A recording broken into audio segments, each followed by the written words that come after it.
চলে এলাম বন্ধুরা আর একটা ভিডিও নিয়ে।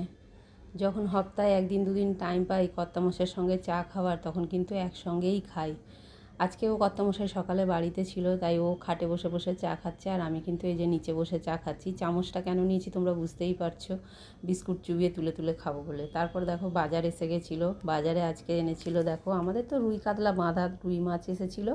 আর এইখানে দেখো এনেছে সিলভার কাপ। এটা ওরা বেশি খায় না, আমিই খাই। ওরা হয়তো এক পিস দু পিস খাবে কি খাবে না ঠিক নেই। তারপরেই দেখো শাশুড়ি মাও এসে গেছিলেন, শাশুড়ি মাকে বসিয়ে চা করে দিয়েছি। ওনাকে বললাম যে একটু পাখার তলায় বসো, তারপর আমি চাটা করি বলে চা খেয়ে দিয়ে শাশুড়ি মা চলে গেলেন। আমিও চান করে চলে গেলাম সোজা পুজো করতে।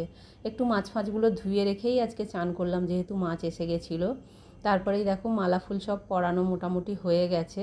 এখানে ধূপ বার প্রদীপটা জ্বালিয়ে নিয়েছি, আর একটা আপেল ছিল, ভাবলাম এটা আজকে সকালে ঠাকুরকে দিয়ে দিই, তাই জন্য বের করেছি। ওটা এবার কেটে ঠাকুরকে দেব। মোটামুটি ফুলমালা দেওয়া কমপ্লিট হয়ে গেছে। এবার ঠাকুরকে খেতে দিলেই আমার পুজো শেষ। তারপরে দেখো ওপরে এসে কিন্তু বসিয়ে দিয়েছি রান্না বান্না। এই যে মোটামুটি সব জোগাড় করে নিয়েছি, ভাত বসিয়ে দিয়েছি। আর এই যে মিক্সির মধ্যে দেখো সর্ষে, জিরে আর রসুন, কাঁচা লঙ্কা, এটাও কিন্তু আমি বাটবো, কারণ মাছটা আজকে এটা দিয়েই রান্না করব।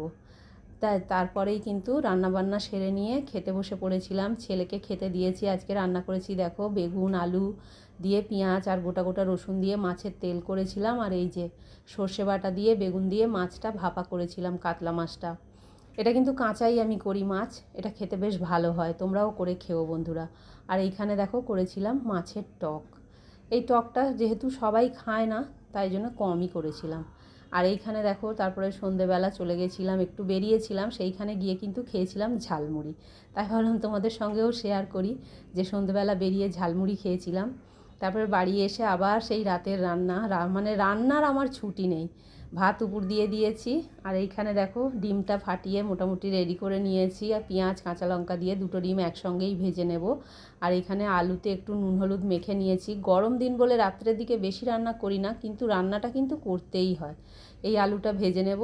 আর সঙ্গে আছে দেখো এই যে ভেজ ডাল আছে, যা আছে এগুলোই কিন্তু কুড়িয়ে বাড়িয়ে খাওয়া হবে, মানে দুপুরে যা থাকে মিলিয়ে মিশিয়েই কিন্তু রাতেও হয়ে যায়। আর এইখানে এই যে দুপুরের মাছের ঝোল, ঝোল ঠিক নয়, ভাপাটা রয়েছে এক পিস। আর মাছ যেহেতু এক পিস আছে, তাই জন্য কিন্তু দুটো ডিম একসঙ্গে ভাজছি, আলাদা আলাদা করে আর ভাজছি না। আর এইখানে দেখো মাছের টকও কিন্তু রয়ে গেছে। কাজে এই এত কিছু রয়েছে, আর রান্না করে কি হবে বলো, এগুলোই কুড়িয়ে বাড়িয়ে খেতে হবে যা আছে। যাই হোক, এই হলো আজকে আমার সারাদিন। দেখা হচ্ছে তোমাদের সঙ্গে পরের ভিডিওতে। তোমরা সবাই ভালো থেকো, সুস্থ থেকো।